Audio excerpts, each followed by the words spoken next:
বিসমিল্লাহির রহমানির রহিম। পরম করুণাময় ও অসীম দয়ালু আল্লাহর নামে শুরু। ومن أحسن قولا ممن دعا إلى الله وعمل صالحا وقال إنني من المسلمين.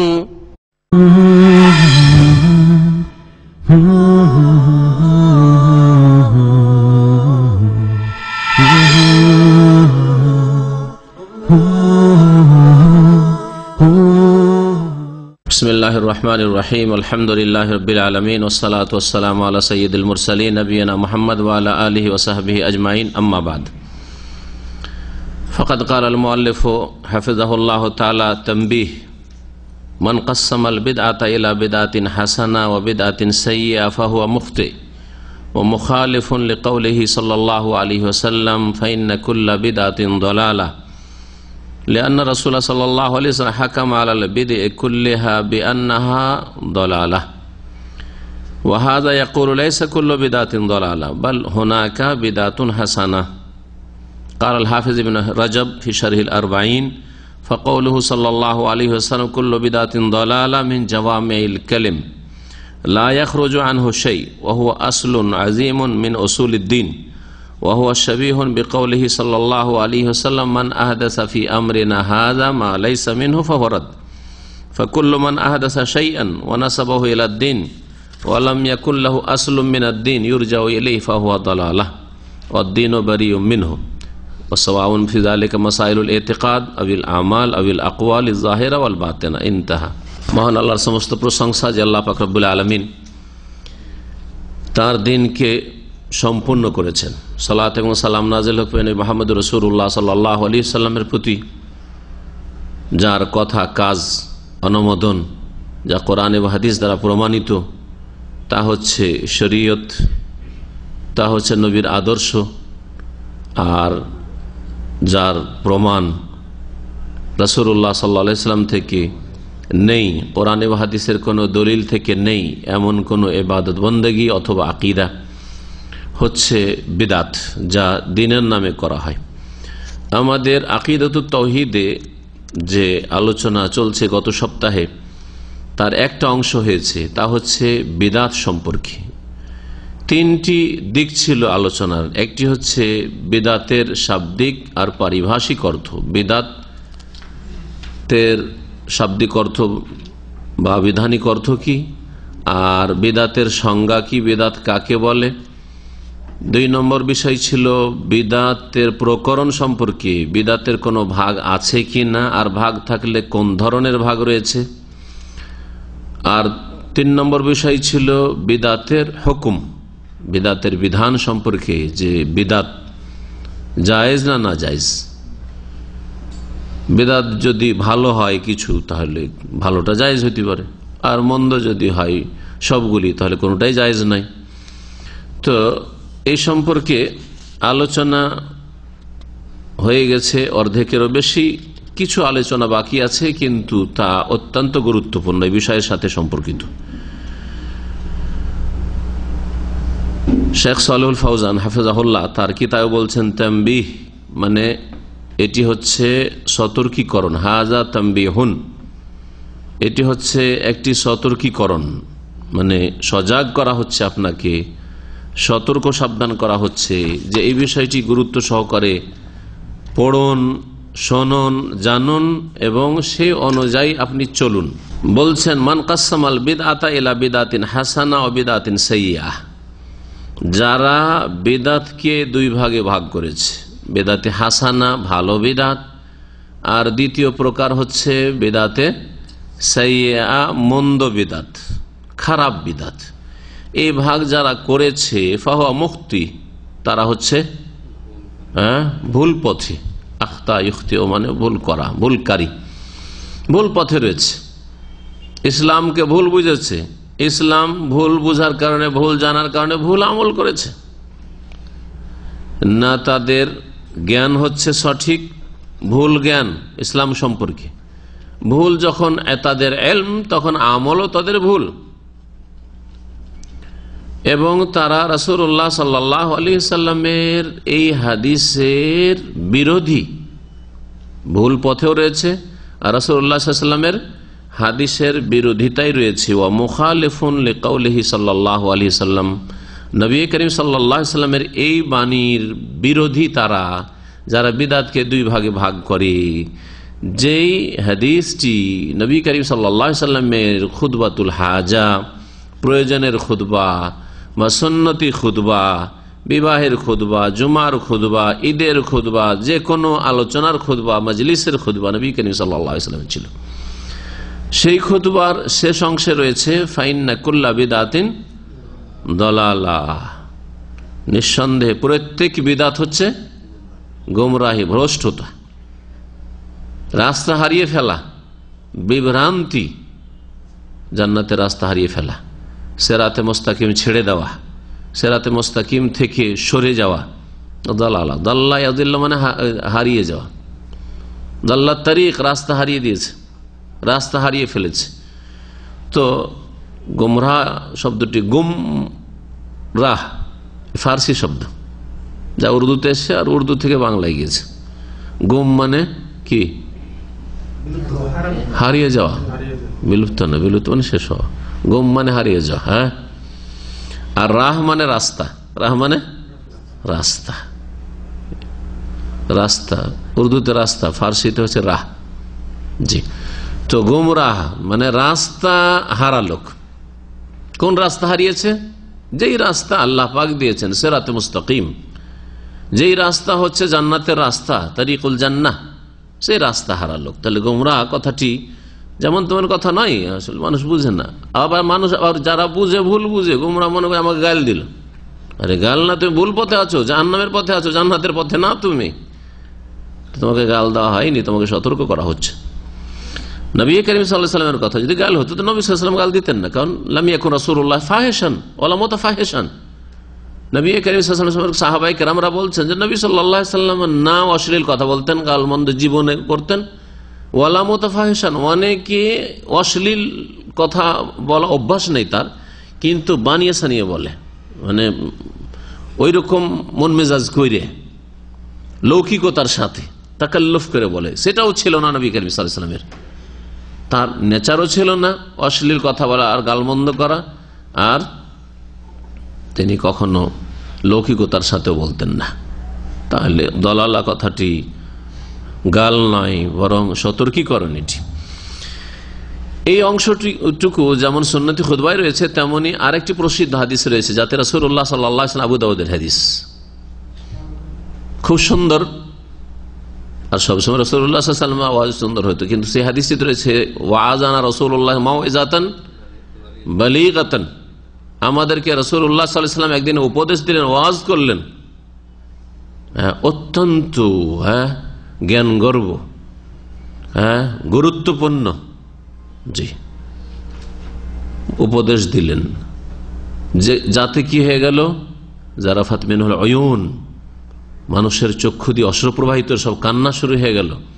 ওয়াজালাত মিনহাল কুলুব, আর যাতে অন্তর মানুষের নরম হয়ে গেল, কেঁপে উঠলো আল্লাহর ভয়ে। ওতে নবী করিম সাল্লাল্লাহু আলাইহি ওয়াসাল্লাম বলেছিলেন যে ফাইন্নাহু মান ইয়াইশ বাদি মিনকুম ফাসায়ারা ইখতিলাফান কাসীরা। শেষখানে বলেছেন নবী করিম সাল্লাল্লাহু আলাইহি ওয়াসাল্লাম, খুব লম্বা আওয়াজ ছিল নবী সাল্লাল্লাহু আলাইহি ওয়াসাল্লামের। লম্বা কখনো নবী সাল্লাল্লাহু আলাইহি ওয়াসাল্লাম বলেননি, মাঝে মধ্যে কখনো কখনো লম্বা কথা বলেছেন। না, নবী করিম সাল্লাল্লাহু আলাইহি ওয়াসাল্লাম 2-4 মিনিটের বেশি কোনো কথা বলতেন না, এত লম্বা কথা বলতেন না, অল্প কথা, জাওয়ামিল কালিম, অল্প কথায় অনেক কথাই থাকতো। এই ক্ষমতা, এই বৈশিষ্ট্য রাসূলুল্লাহ সাল্লাল্লাহু আলাইহি ওয়াসাল্লামকে আল্লাহ বিশেষভাবে দিয়েছে, এটি নবী সাল্লাল্লাহু আলাইহি ওয়াসাল্লামের একটি বৈশিষ্ট্য। এই যখন উপদেশ দিলেন, সাহাবীরা বললেন যে ইয়া রাসূলুল্লাহ, আপনি তো আমাদের সামনে এমন উপদেশ দিলেন, এমন ওয়াজ করলেন যেটা খুব গুরুত্বপূর্ণ, কিন্তু আমাদের আওসেন, আমাদের কিছু ওসিয়ত করেন, উপদেশ দেন। তো উপদেশের একটা অংশ শেষে ছিল যে আমার পরে যারাই তোমাদের মধ্যে থেকে দীর্ঘকাল কিছুদিন বেঁচে থাকবে, সাহাবায়ে কেরামদেরকে বলছেন, তোমাদের যদি আয়ু দীর্ঘ হয়, ফাসায়ারা ইখতিলাফান কাসীরা, তাহলে অনেক দ্বিমত দেখবে, অনেক দলাদলি দেখবে, ইখতিলাফান কাসীরা, বহু মতভেদ দেখবে। তাহলে কি করতে হবে? ফাআলাইকুম বিসুন্নতি ওয়া সুন্নাতিল খুলাফায়ে রাশিদিন আল মাহদিয়িন মিন বাদি আদু আলাইহি বিন নওয়াজিজ।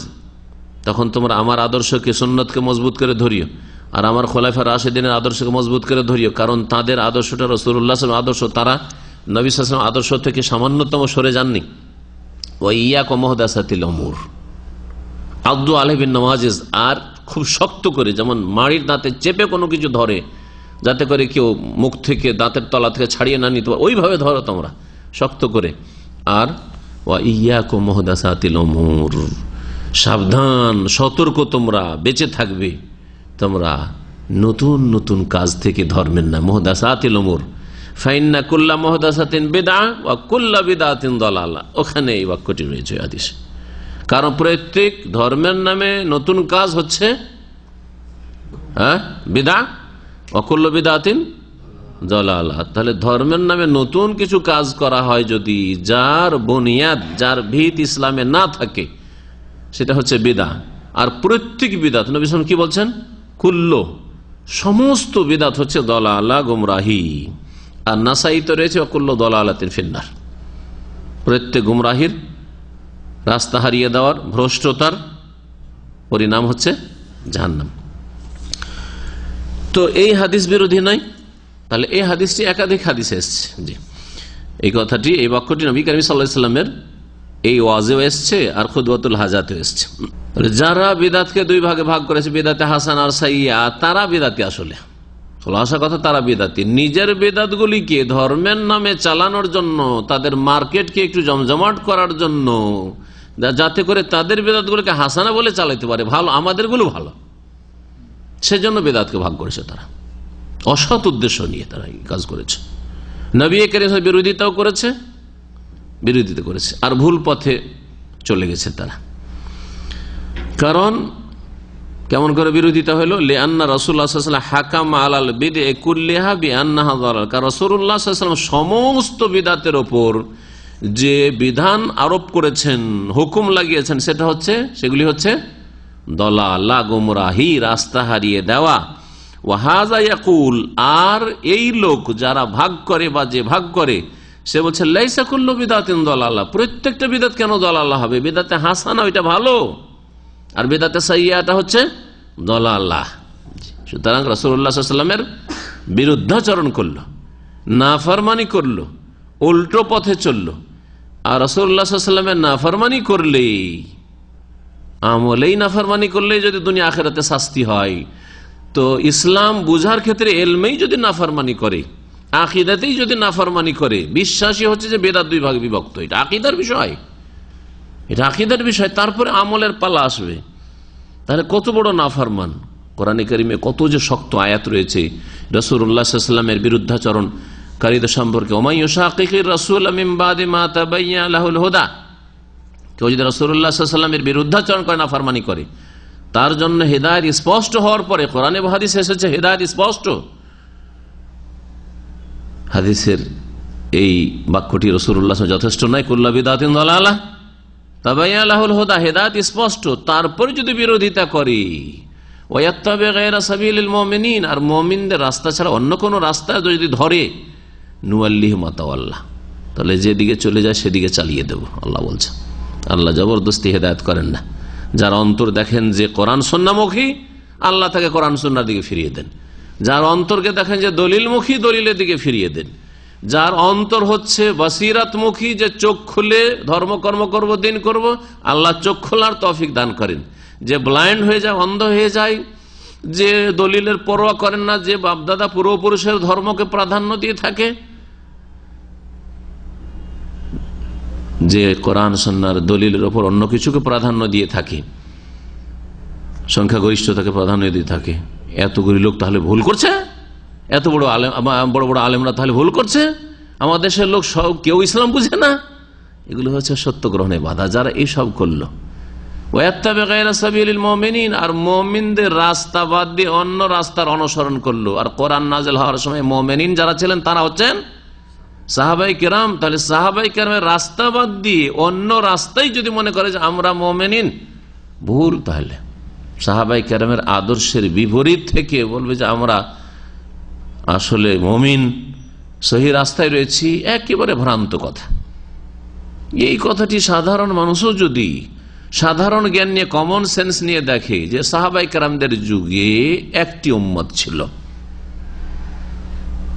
মজহাবের নামে 4 মজহাবের গোড়ামিও ছিল না, তাসসিফি মজহাব ছিল না, আর তাসাউফ, সুফি ইজম, তাসাউফের নামগন্ধ পর্যন্ত ছিল না, কবর মাজারের নামগন্ধ ছিল না। কবর সবারই কবর, কবর কাঁচা কবর, আর মাজার আর আস্তানা, আর সেখানে গেলে পাওয়া যায়, অলিয়া উলিয়ারা দিতে পারে, এই করতে পারে, সেই তো করতে পারে, এসব কিছুই ছিল না। হ্যাঁ, মিলাদ ছিল না, শবে বরাতের বিদাত ছিল না, কোনটাই শবে মেরাজের বিদাত ছিল না, ছিল কিছুই ছিল না।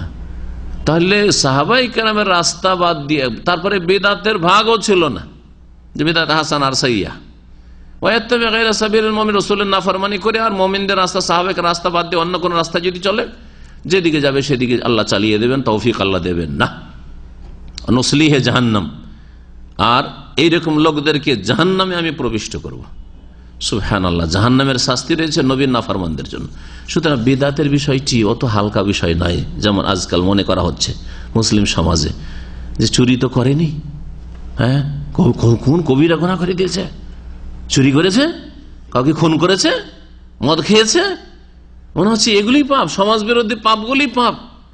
আর এর চাইতে বড় পাপ যে বিদাত ধর্মের নামে করা হচ্ছে, যেখান থেকে ফিরে আসার সম্ভাবনা কম। আরে চোর চুরি করলেও পাপ মনে করে, খুন করলেও পাপ মনে করে, পাপের কাজ মনে করে, মদখোর মদ খায় তারপর নিজেকে তিরস্কার করে, যেটা মানুষের কাজ না, জানোয়ারের কাজ।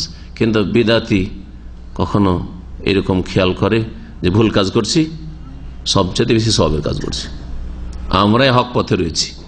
আর যারা বিদাত করে না, সুন্নতের অনুসারী, সব গুমরাহ, এরা রসুলের বেয়াদবি করে, ওলিয়া উলিয়াকে হক দেয় না, ঠিক না, কবর মাজার পূজা করে না, সেই জন্য মিলাদ করে না, সেই জন্য রসুলের সাথে বেয়াদবি করে। এগুলি না তাদের ধর্মকর্ম, এগুলি না তাদের কথা। এই বিদাতি বলছে কি, লাইসা কুল্লু বিদাতিন দালালা, প্রত্যেক বিদাত দালালা। নবী বলছেন যে প্রত্যেক বিদাত গুমরাহি। আর যারা বিদাতকে ভাগ করছে হাসান আর সাইয়া দিয়ে, তারা বলছে যে না, প্রত্যেক বিদাত কেন দালালা হবে, বাল হোনাকা বিদাতুন হাসানা, বরং বিদাতে হাসানাও রয়েছে, বিদাতে হাসানাও রয়েছে। কাল আল হাফিজ ইবনে রাজব ফি শারহিল আরবাইন, ইমাম হাফিজ ইবনে রাজব রহমতুল্লাহ আলাই, তার প্রসিদ্ধ কিতাব একটি রয়েছে 40 হাদিস ইমাম নববী রহমতুল্লাহ আলাইহি রয়েছে, এর ব্যাখ্যায় বিস্তারিত ব্যাখ্যা রয়েছে। সেই কিতাবের নাম হচ্ছে জামিউল উলুম ওয়াল হিকাম। জি, তাতে তিনি বলছেন ফাকাউলুহু সাল্লাল্লাহু আলাইহি ওয়াসাল্লাম, কারণ 40 হাদিসের একটি হাদিস এটি, হ্যাঁ আছে না, জি। তো বলছেন ফাকাউলুহু সাল্লাল্লাহু আলাইহি ওয়াসাল্লাম, নবী সাল্লাল্লাহু আলাইহি ওয়াসাল্লামের এই বাণী, কুল্লু বিদাতিন দালালা, প্রত্যেক বিদাত যে ভ্রষ্টতা, এটি মিন জাওয়ামিল কালিম, এটি হচ্ছে নবী করিম সাল্লাল্লাহু আলাইহি ওয়াসাল্লামের ব্যাপক অর্থপূর্ণ বাণী সমূহের অন্তর্ভুক্ত। জাওয়ামে, জামের বহু বচন, আর কালেম, কালেমাতুনের বহু বচন। এই জন্য ব্যাপক অর্থপূর্ণ বাক্য সমূহের বা কথাগুলির অন্তর্ভুক্ত এই একটি কথা, কুল্লু বিদাতিন দালালা, ধর্মের নামে যে কোনো নতুন কাজ করো না কেন, সমস্ত কাজকে শামিল, সমস্ত কথাকে শামিল, এমনকি কথার বিদাতকে শামিল, কাজের বিদাত ছাড়া। কথার বিদাত আছে না নেই? কথারও বিদাত আছে, বহু কথার বিদাত রয়েছে।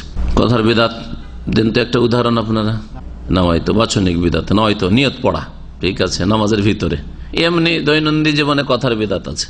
ধর্ম নেকি, নেকির আশায় বলা হচ্ছে যতগুলি ওজিফা, বেদাতি ওজিফা আছে, হ্যাঁ, যতগুলি বেদাতি ওজিফা আছে, বেদাতি দুরুদ আছে। আরে দুরুদে মাহি, দুরুদের লাখি, দুরুদের তাজ, আহাদ নামা, কালেমা তাওহীদ যথেষ্ট হলো না? লা ইলাহা ইল্লাল্লাহু ওয়াহদাহু লা শারীকা লাহু লাহুল মুলকু ওয়া লাহুল হামদু ওয়া হুয়া আলা কুল্লি শাইইন কাদির। আবার আহাদ নামা পয়দা করতে হবে।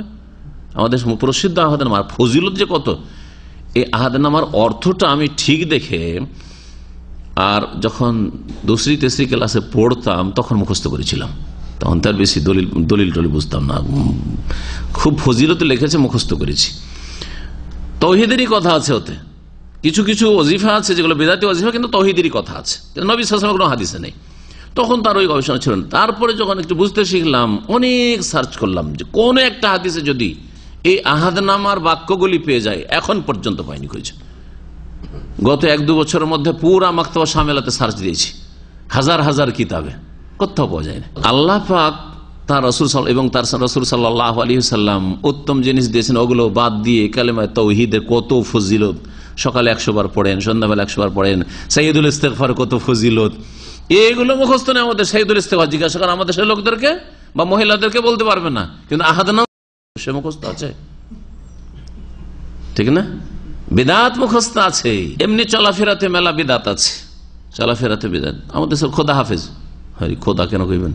আল্লাহ হাফেজ বলতে পারেন না? বা আসসালামু আলাইকুম, দেখার সাক্ষাতের সময় সালাম, বিদায়ের সময় সালাম, কিন্তু খোদা হাফেজ এইরকম অনেক কিছু নেকির আশায় যদি এগুলো বলেন, নেকির আশায় মেলা কিছু রয়েছে। কবরের ভাগ 3 ভাগ, কবর 3 ভাগে বিভক্ত। রসুলের কবর রওজা, আর পাকা কবর পীরের কবর মাজার, আর আপনার বাপের কবর কবর। বাপের হক সব শেষ, বাপের কবরকে মাজার বলা যাবে না। এগুলো বিদাত না, এগুলো বাচনিক বিদাত। তো কথার বিদাত হোক, অথবা কাজের বিদাত হোক, অথবা আকীদার বিশ্বাসের বিদাত হোক, বিশ্বাসের বিদাত, বিশ্বাসের বিদাত। সুফিজমে বিশ্বাসী হওয়া, সুফিজম একটা ধর্ম, ধর্মের একটা পার্ট, বিদাতি বিশ্বাস। তার দিন আল্লাহ সম্পন্ন করেননি, এই সুফিদেরকে দিয়ে দিন আল্লাহ সম্পন্ন করেছেন। তাহলে রাসূলুল্লাহ সাল্লাল্লাহু আলাইহি ওয়াসাল্লামকে দিয়ে করাননি। তাজকিয়া নাফস, আত্মার পরিশুদ্ধি, আত্মার পরিশুদ্ধি, তাহলে কোরআনে কারীম আর রাসূলের হাদিসে পূর্ণতার সাথে নাই, সেই জন্য সুফিজমের প্রয়োজন। এটাই তো তারা বলে সুফিরা, যে তাজকিয়া নাফসকে আপনি অস্বীকার করেন। আমার কাছে বলছে আপনি কি তাজকিয়া নাফস মানেন? অবশ্যই মানি। তাজকিয়া নাফস আল্লাহ করার ব্যবস্থা দিয়েছেন কিনা, তার রাসূল করেছেন কিনা, তার সাহাবায়ে কেরাম করেছেন কিনা? তো কোরআন হাদিসে তাজকিয়া নাফসের ব্যবস্থা, আত্মার পরিশুদ্ধির ব্যবস্থা আছে, সালামাতুল কুলুবের ব্যবস্থা আছে। আর এর উপরে আমার বেশ কিছু এই জন্য আলোচনা আছে, যে কেমন করে আত্মার পরিশুদ্ধি আপনার হবে, কেমন করে আপনি আল্লাহর নিকটবর্তী হবেন, অধিক ইবাদতবন্দি করে নওয়াফেলের মাধ্যমে, আর মাকরুহাত, অপছন্দনীয় এবং শুভহাত, সন্দেহের জিনিস থেকে, সন্দেহের ঊর্ধ্বে, সন্দেহ থেকে বেঁচে থাকার মাধ্যমে যথেষ্ট। জাওয়ামিউল কালিম বলছিলাম যে কুল্লু বিদআতিন দালালা হচ্ছে নবী করিম সাল্লাল্লাহু আলাইহি সাল্লামের যে ব্যাপক অর্থপূর্ণ বাণী সমূহ রয়েছে তার একটি গুরুত্বপূর্ণ। লা ইয়াখরুজু আনহু শাই, এর থেকে কোনো কিছু বেরিয়ে যাবে না, সমস্ত বিদআতকে শামিল। আর সমস্ত বিদআত হচ্ছে গুমরাহি, কথার, কাজের, আকীদা, সবকিছু। ওয়া হুয়া আসলুন আযীমুন মিন উসুলিদ্দিন, আর এই কথাটি, এই হাদিসটি হচ্ছে দ্বীন ইসলামের মূল মৌলিক নীতিমালা সমূহের একটি গুরুত্বপূর্ণ বড় নীতিমালা। ওয়া হুয়া শাবীহুন বিকাউলিহি সাল্লাল্লাহু আলাইহি ওয়াসাল্লাম, আর এই কথাটি কুল্লু বিদআতিন দালাল, এই কথাটি রাসূলুল্লাহ সাল্লাল্লাহু আলাইহি ওয়াসাল্লাম এই বাণীর মতোই। কি? মান আহদাসা ফি আমরিনা হাযা, আমাদের এই ধর্মীয় বিষয়ে যে কেউ নতুন কোনো কথা কাজ নিয়ে আসবে, ধর্মীয় বিষয় কিন্তু মা লাইসা মিনহু, যা তার অন্তর্ভুক্ত নয়, ফাহুয়া রাদ্দুন, তা প্রত্যাখ্যাত, তা ছুঁড়ে ফেলা হবে। আল্লাহর কাছে প্রত্যাখ্যাত, আল্লাহ কবুল করবেন না। রাসূলুল্লাহ সাল্লাল্লাহু আলাইহি ওয়াসাল্লামের কাছে প্রত্যাখ্যাত, শুধু রাসূলুল্লাহ সাল্লাল্লাহু আলাইহি ওয়াসাল্লাম পছন্দ করবেন না, এবং ওই বিদাতি কাজ করে আসবে রাসূলুল্লাহ সাল্লাল্লাহু আলাইহি ওয়াসাল্লামের শাফাআত পাওয়া যাবে না, রাসূলুল্লাহ সাল্লাল্লাহু আলাইহি ওয়াসাল্লাম হাউজে কাউসারের পানি পাওয়া যাবে না। সেখানে আসার আগে ফেরেশতারা তাড়াতে শুরু করবে, তাড়িয়ে দেবে। নবী সাল্লাল্লাহু আলাইহি ওয়াসাল্লামকে যখন বলা হবে যে এরা সব বিদাতি ছিল, তখন বললেন সোকান লিমান বাদদালা দীনি, তাড়িয়ে দাও, তাড়িয়ে দাও, এদেরকে ভাগিয়ে দাও যারা আমার দিনকে বদলে দিয়েছে। যা ধর্মের নামে নতুন করা হবে কিন্তু তা নেই ধর্মে, তা হচ্ছে প্রত্যাখ্যাত। কুল্লু বিদআতিন দালালা, প্রত্যেক নতুন কাজ হচ্ছে গোমরাহি, এদিকে না হয় ওইদিকে, ইসলামের রাস্তায় নয়। একই কথাই কিনা? জি। তাহলে একটি হাদিস আর একটি হাদিসের ব্যাখ্যা করে, ভাষা আলাদা আলাদা, কিন্তু বুনিয়াদী কথা হচ্ছে বা মৌলিক নীতিমালা হচ্ছে এক। ফাকুল্লু মান আহদাসা শাইআন, সুতরাং যে কেউ নতুন কিছু আবিষ্কার করবে ধর্মের নামে, ওয়ানাসাবাহু ইলা দ্বীন, আর তা দ্বীনের সাথে, দ্বীন ইসলামের সাথে সম্পৃক্ত করবে, ওয়ালাম ইয়াকুন লাহু আসলুম মিনাদ দ্বীন, আর তার দ্বীন ইসলামে কোনো ভিত্তি নেই, ইউরজাউ আলাইহি, যার দিকে প্রত্যাবর্তন করা যেতে পারে, যে সেখান থেকে নেওয়া হয়েছে, এর বুনিয়াদ রয়েছে, এর মূল বিষয়টি শরীয়তে রয়েছে, ফাহুয়া দালালা, সেটি হচ্ছে গুমরাহি, সেটি হচ্ছে গুমরাহি। ওয়াদ্দীনু বারীউম মিনহু, আর দ্বীন ইসলাম এই রকমের কথা কাজ থেকে, আকীদা থেকে সম্পর্ক ছিন্ন করে। দ্বীন ইসলামের কোন সম্পর্ক, দ্বীন ইসলাম তা থেকে সম্পর্কহীন, বেরিয়ন সম্পর্কহীন।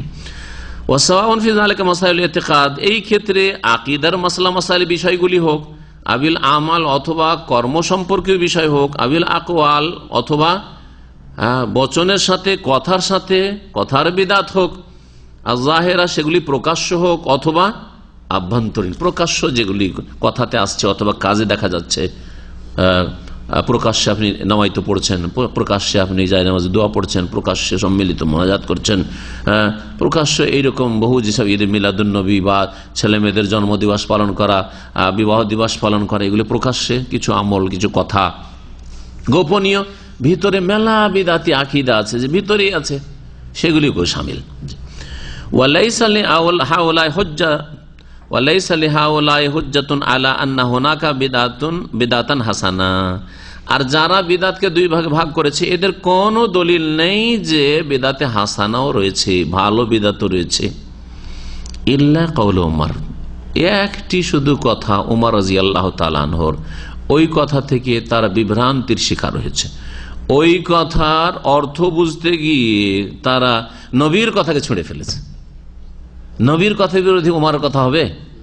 আর যদি হয় তো আপনি উমারের কথা নেবেন, রাসূলুল্লাহর কথা নেবেন, সাল্লাল্লাহু আলাইহি ওয়াসাল্লামের কথা নেবেন, তাই না?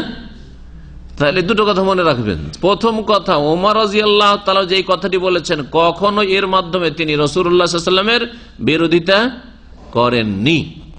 তাহলে এমন একটা অর্থ করতে হবে যাতে রাসূলুল্লাহ কুল্লু বিদাতিন দালালা আর মান আহদাসা ফি আমরিনা হাযা মা লাইসা মিনহু ফাহুয়া রাদ্দুন, নবী সাল্লাল্লাহু আলাইহি ওয়াসাল্লামের বাণী এর সাথে সমন্বয় হয়ে যায় নেমাতুল বিদাতু হাযিহি, ওমর রাদিয়াল্লাহু তাআলা এই কথাটির, যে এই প্রতিদিন জামাত করে তারাবি, প্রতি রাতে রমজান মাসে জামাত করে তারাবি পার্টি হচ্ছে, কত সুন্দর বিদাত।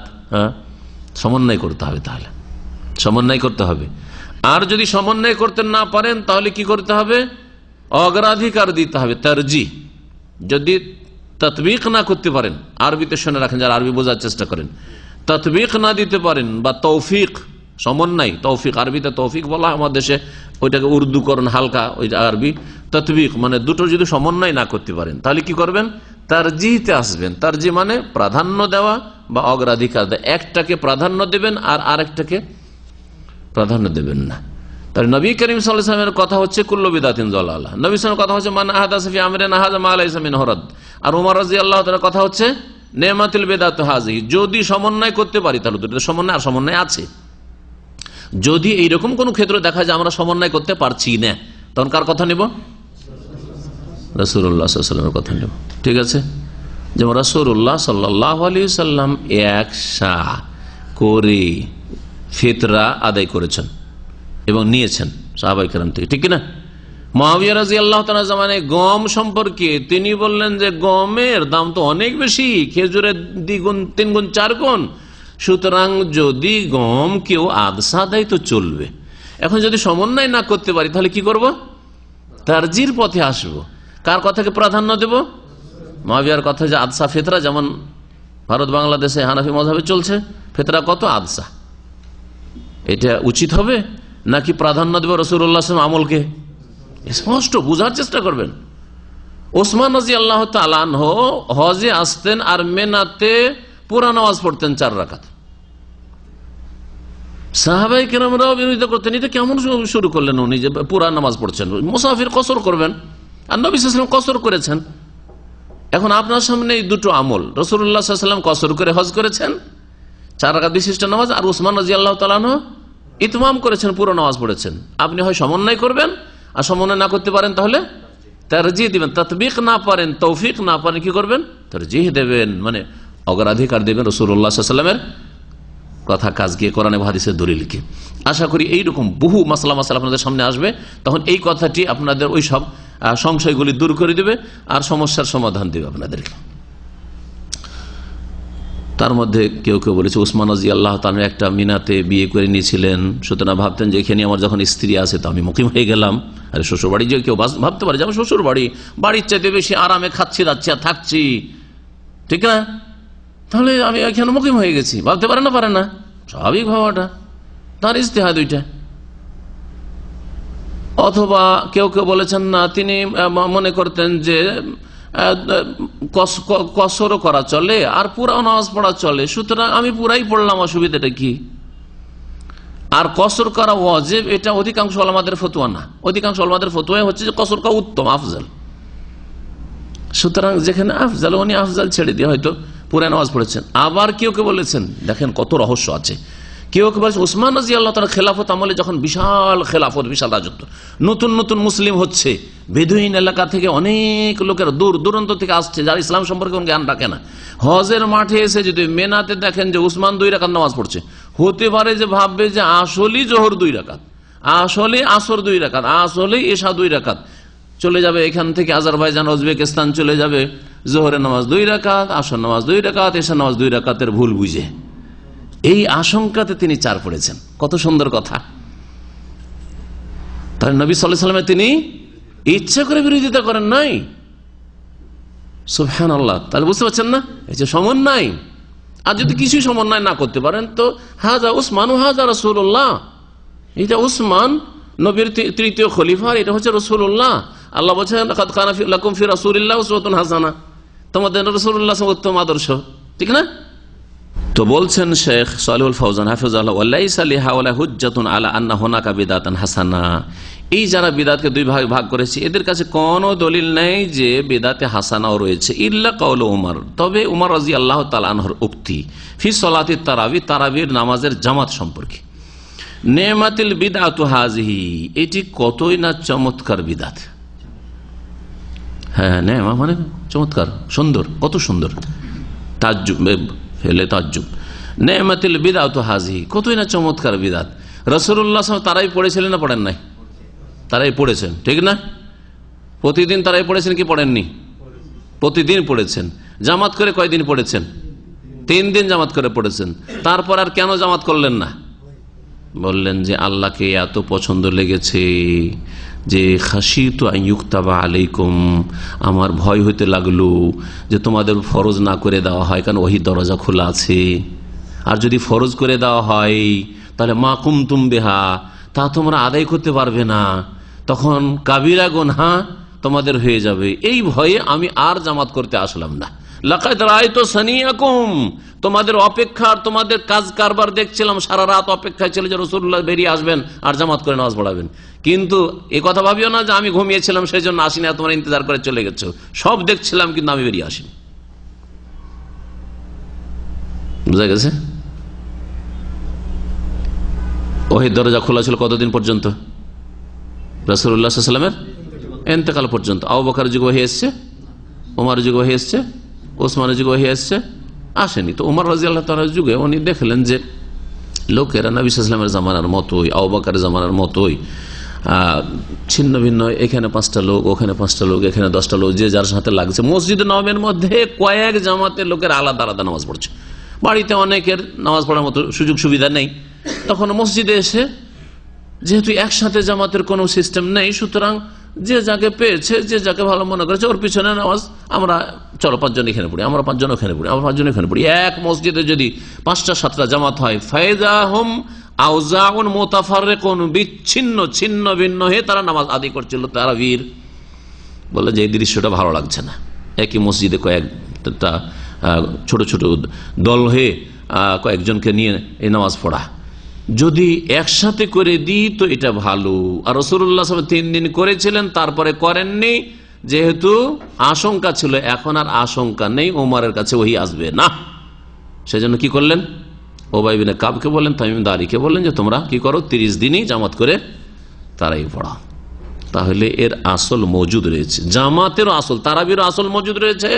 আর জামাত করে একসাথে মসজিদে পড়ার আসল বুনিয়াদ মজুদ রয়েছে। শুধু সেটা কি করলেন, 3 দিন থেকে 30 দিন করে দিলেন। তারপরে ওই জামাতে তারাবি পড়া হচ্ছে সুন্নাত, উত্তম। যদি দেখা যায় যে জামাতে দ্রুত স্পিডের তারাবি হচ্ছে, বাড়িতে আমি এর চাইতে ভালো খুশুর সাথে পড়তে পারবো, তাহলে কোনো অসুবিধা নেই। ওমর রাদিয়াল্লাহু তাআলা নিজে জামাত করে তারাবি পড়াবার হুকুম দিয়ে দিচ্ছেন উবাই বিন কাবকে, তামিম দারিকে, আর তিনি এই দৃশ্য দেখে বলছেন খুব সুন্দর, আর তিনি বাড়িতে পড়ছেন। এটাও জানেন, কে প্রমাণ করতে পারে যে ওমর রাদিয়াল্লাহু তাআলা ওই জামাতে শরীক ছিলেন তারাবিতে যখন শুরু করেন তিনি? না। তো সাহাবায়ে কেরাম অনেকে নিজের বাড়িতে নিজের পরিবার পরিজনকে নিয়ে তারাই পড়তেন, ফরজটা পড়ে মসজিদ থেকে চলে যেতেন, আর ছেলে মেয়েদেরকে নিয়ে তারা পরিবারকে নিয়ে তারাই পড়তেন, কিয়ামুল লাইল পড়তেন। এইরকমই যদি দেখা যায় যে বিদাতি নামাজ হচ্ছে আর ওই দেশের এক্সপ্রেস তার আগে হচ্ছে, তো আপনি বাড়িতে আপনার পরিবারকে ছেলে মেয়েদেরকে নিয়ে নামাজ পড়বেন। ওয়াকালু আইজান ইন আন্নাহা উহদিসাত আশিয়া লাম ইয়াস্তানকিরহা সালাফ লাম ইয়াস্তানকিরহা সালাফ মিসল জামিল কোরআন ফি কিতাবিন ওয়াহিদ ওয়া কিতাবাতুল হাদিস ওয়া তাদওয়িনুহু। আর একটি সংশয়ের কথা উল্লেখ করেছেন, বিদাতপন্থীদের যারা বিদাতকে দুই ভাগে ভাগ করেছে আর ভাগ করে নিজেদের বিদাতগুলিকে বিদাতে হাসানা বলেছে। যারা যে বিদাতগুলি করে সেগুলি কি বলে? বিদাতে হাসানা। বেরলবীরা যে বিদাতগুলি করে সেগুলিকে বলে সব বিদাতে হাসানা। কবর পাকা করা তাদের বিদাতে হাসানা, কবরে ফুল চড়ানো বিদাতে হাসানা, চাদর চড়ানো বিদাতে হাসানা। হাদিসে না থাকলে কি হবে? হ্যাঁ, নবী না করলে কি হবে? কিন্তু এগুলো ভালো বিদাত। হ্যাঁ, অলিয়া উলিয়ার এহতেরাম করছি, আলেম ওলামার এহতেরাম করছি, ওস্তাদের এহতেরাম করছি, পীর সাহেবের এহতেরাম করছি, সুতরাং তার কবরে চাদর চড়াচ্ছি। কিভাবে শয়তান বিভ্রান্ত করেছে। এভাবে তাহলে বিদাতের রাস্তা খুলে যাবে। যে যেখানে যেটাকে মনে করবে যে আমার এটা করার দরকার, বলবে যে বিদাতে হাসানা শুরু করে দিবে, ঠিক না? চলতে থাকবে কিয়ামত পর্যন্ত। শেষে এমন অবস্থা হবে ইসলামের যেমন অবস্থা হয়েছে ইহুদি নাসাদের ধর্মের। মুসা আলাইহিস সালামের ধর্মের সাথে ইহুদিদের বর্তমান ধর্মের কোনো সম্পর্ক নেই, দূরেরও। ঈসা আলাইহিস সালামের নিয়ে আসা ধর্মের সাথে, যে ধর্ম হাওয়ারিয়িনগণ পালন করেছেন, ওই ধর্মের সাথে বর্তমান খ্রিস্টান জগতের ধর্মের কোনো সম্পর্ক নেই, দূরেরও। নামের শুধু নিসবত বাস আছে, নামের সম্পৃক্ততা আছে, বোঝা গেছে? তো ওই রকম দশা হয়ে যাবে। আর আসলে আমাদের দেশে গিয়ে মানুষের আমল দেখলে আসমান জমিনের পার্থক্য দেখে রাসূলুল্লাহ সাল্লাল্লাহু আলাইহি ওয়াসাল্লাম জামানার ইসলামের সাথে আর দেশের ইসলামের সাথে সবকিছুতেই, নামাজে প্রতিটি ক্ষেত্রে, রোজার ক্ষেত্রে, হ্যাঁ, জানাজার ক্ষেত্রে, হ্যাঁ, মৃত ব্যক্তিকে নেকি পৌঁছানোর ক্ষেত্রে, আর বিভিন্ন ক্ষেত্রে, জিকির আজকারের ক্ষেত্রে, ইত্যাদি ইত্যাদি, বিয়ে শাদীর ক্ষেত্রে, যত ক্ষেত্র নেন, কোথায় রাসূলুল্লাহ সাল্লাল্লাহু আলাইহি ওয়াসাল্লাম জামানার বিয়ে শাদী, কোথায় রাসূলুল্লাহ সাল্লাল্লাহু আলাইহি ওয়াসাল্লাম জামানার দিন আর এখনকার দিন, এই অবস্থা। কিন্তু সৌদি আরবের যদি ইসলাম দেখেন, যে ইসলাম আমল হচ্ছে, তাহলে রাসূলুল্লাহ সাল্লাল্লাহু আলাইহি ওয়াসাল্লামের সুন্নতের কাছাকাছি পাবেন। আমি বলবো না যে 100% পাবেন, কোন জায়গায় ত্রুটি পেতে পারেন আপনি, কিন্তু কথা হচ্ছে যে কাছাকাছি পাবেন, অনেকটা কাছাকাছি পাবেন আপনি, আকরাব ইলা সুন্নাহ পাবেন আপনি, সুন্নতের অধিক নিকটবর্তী পাবেন। এদের আর এক সংশয় কি, যে বিদাতে হাসানা বিদাতে সাইয়্যার ভাগ করলাম তো কি হলো? কারণ নবী সাল্লাল্লাহু আলাইহি ওয়াসাল্লামের পরে আরো কিছু নতুন কাজ হয়েছে, ধর্মের কাজ।